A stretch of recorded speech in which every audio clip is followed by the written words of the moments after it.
ambiti magari spot. Nel frattempo una persona può cercare una formazione, può trovare un nuovo contenitore nel quale inserirsi, ci sarà bisogno di nuovi manager e c'è personale qualificato all'interno del CPI che possa inserirsi in questo tipo di ambiente di lavoro, benissimo, ma ci sarà bisogno di elettricisti, benissimo, noi dovremo riqualificarci quali elettricisti e entrare in quel mercato del lavoro.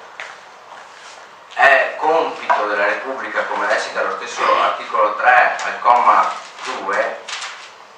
lo leggo proprio perché voglio essere il più fedele possibile agli elementi della Costituzione, è compito della Repubblica rimuovere gli ostacoli di ordine economico e sociale che, limitando di fatto la libertà e l'eguaglianza dei cittadini, impediscono il pieno sviluppo della persona umana, l'effettiva partecipazione di tutti i lavoratori all'organizzazione politica. Bene, nel momento in cui riqualificatosi come elettricista, se questa persona magari prima era un ragioniere, nel momento in cui il mercato del lavoro si aprirà per i ragionieri, tornerà a svolgere quella che è la sua attività e quella che è la sua predilezione, la sua qualificazione umana. E questo può essere un ulteriore inizio, però non basta, bisognerà fare magari come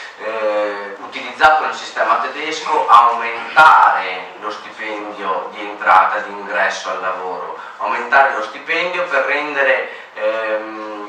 più interessante per il lavoratore cercare sistemi anche privati per finanziare la pensione integrativa, l'assicurazione sanitaria, che incidano il meno possibile su quelli che sono i contenuti economici, le spese economiche che affronta lo Stato per poter garantire la sanità per tutti. Ecco che, sgravati di questo onere, lo stesso Stato potrà garantire una migliore sanità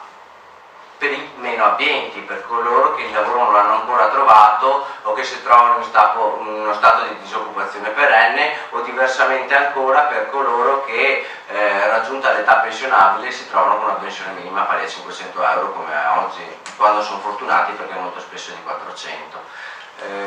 Le possibilità per rilanciare il mercato del lavoro sono tante, i contenuti ci sono, è chiaro, il sistema che abbiamo al governo oggi non è intenzionato ad ascoltarci, non è intenzionato ad ascoltarvi, perché il partito altro non è che un modo per rapportarsi all'istituzione,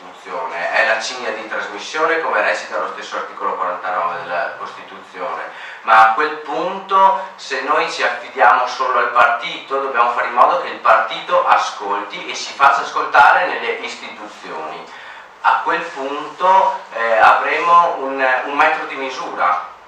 un sistema che obbligherà il partito a fare un certo tipo di lavoro, e contemporaneamente avremo delle garanzie che chi deve svolgere questo ruolo di cinghia di trasmissione faccia esattamente il suo compito.